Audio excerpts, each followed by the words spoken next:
Assalamu alaikum, dear students. Dear students, today our topic is An Excellent Father by John Austen. The students title Ek Shandar Baap. The student, first of all, I am going to explain you who was Jane Austen. Jane Austen was born 16th December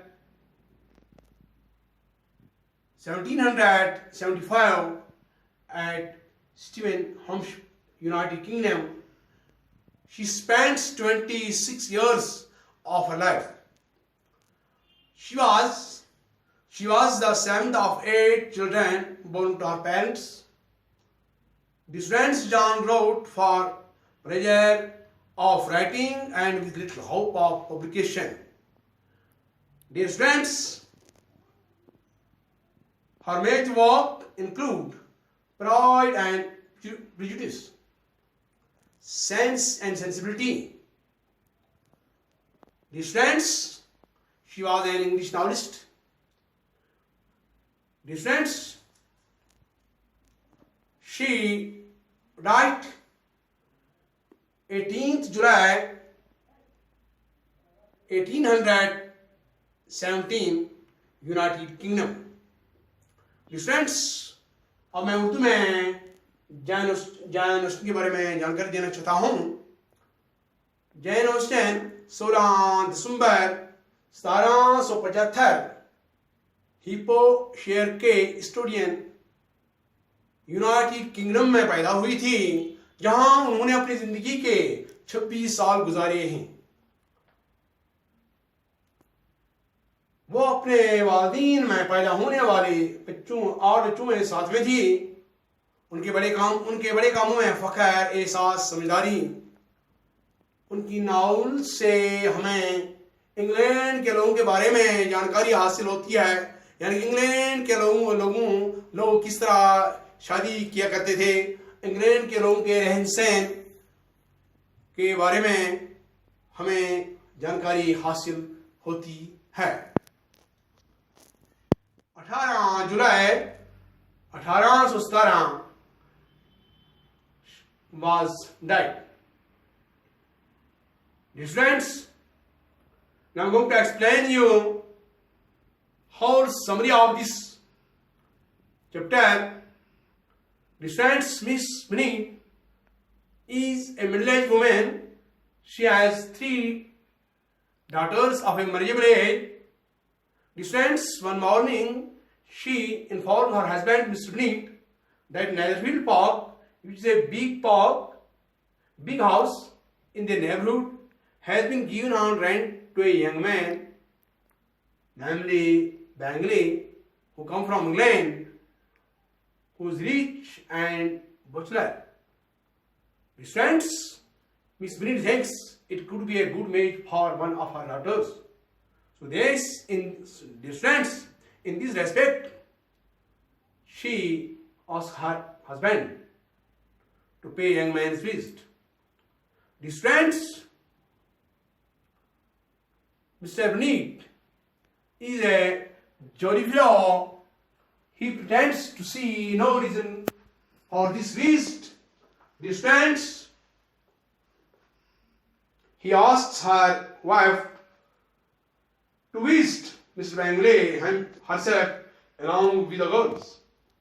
Of then Mr. Bennet tells her wife to send the girls along there. He teases her by saying that Mr. Bangley might like her the best of the party. This friends, Miss Bennet feels vexed at her husband's irresponsible behavior. She stops talking of Mr. Bangley. Miss Bennet sees her daughter lazy, second daughter, rubbing her head. He teases her by saying that Mr. Bangley would like it. Dear friends, the girl feels vexed to the great delight of her father. Miss Bennet, in all time, in a very angry mood. In the meantime, our daughter Kitty has stopped coughing. So Mr. Bennet remarks Kitty has no discretion in her cough. Distressed, Miss Bennet keeps teasing her wife and daughters. Distressed at last, Miss Bennet tells her wife that he has already visited Mr. Bingley. It is a big surprise for the ladies. Miss Bennet enjoys this joke. Miss Bennet leaves the room saying, Kitty, you may cough as much as you please. Distressed in this way, Miss Bennet proves himself to be an excellent father. अब मैं इस सबक का उर्दू में तर्जुमा करना चाहता हूं। जो मैंने पहले भी अर्ज किया है कि miss Bennett is a middle aged women.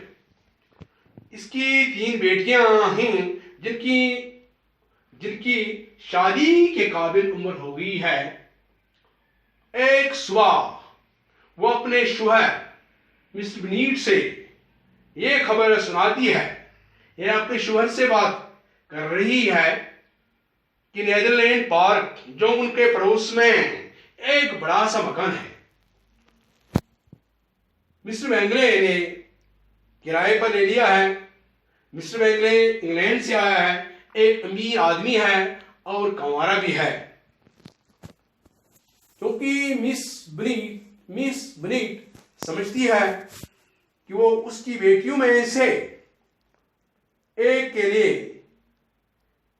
बहुत अच्छा शौहर साबित हो सकता है, तो इसलिए वो अपने शौहर से मिस बेनेट अपने शौहर से मिस्टर बेनेट से कहती है कि उस आदमी से मिलना जाना चाहिए। मिस्टर बेंगले से, मिस्टर बेंगले जो इंग्लैंड से आया है, मिलने जाना चाहिए। क्योंकि मिस्टर बेनेट एक खुश मिजाज आदमी है। उस आदमी से मिलने यानी मिस्टर बेंगले से मिलने की कोई वजह दिखाई नहीं देती है। वो अपनी बीवी से, मिस्टर बेनेट अपनी बीवी से कहता है कि वो अपनी बेटियों को साथ लेकर खुद उस आदमी मिस्टर बेंगले से मिलने चली जाइए। लेकिन क्या हुआ, फिर वो उससे ये कहता है, मिस्टर बेनेट कहता अपनी बीवी से, बेहतर होगा अगर वो बेटियों को अकेला ही वहां भेज दे। इससे मजाक के लहजे में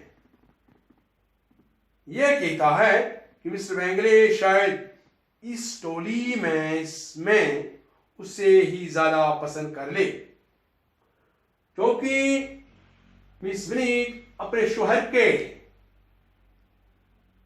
इस गैर जिम्मेदाराना रवैये पर नाराज हुई और गुस्सा आ जाता है। वो मिस्टर बेंगले के बारे में बात करना छोड़ दी, यानी उसने मिस्टर बेंगले के बारे में बात करना बंद कर दी। क्योंकि मिस्टर बेनेट अपनी सेकंड बेटी लेजा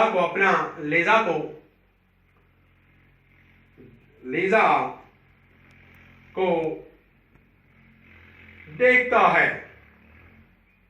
वो उससे कहता है, मजाक करता है कि मिस्टर बेंगले उस टॉप को पसंद करेगा। बाप की ज्यादा खुशी करने पर बेटी चाट जाती है। क्योंकि इसकी बीवी मिस बेनेट उस वक्त गुस्से में रहती है, तो किट्टी उसकी दूसरी बेटी है, वो खांसने लगती है। तो मिस्टर बेनेट ने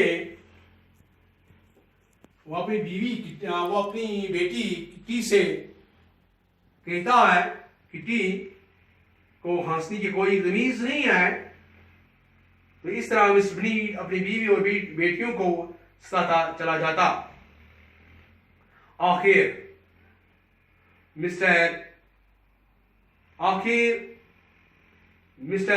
बनीट अपनी बीवी को बता ही देता है कि वो मिस्टर बेंगले को पहले ही मिलाया है। मिस बनीट को ये मजाक बहुत अच्छा लगता है। मिस बनीट ये कहते हुए कमरे से बाहर चला जाता। तो इस तरह मिस्टर बनीट खुद को एक शानदार बाप साबित कर देता है। थैंक्स।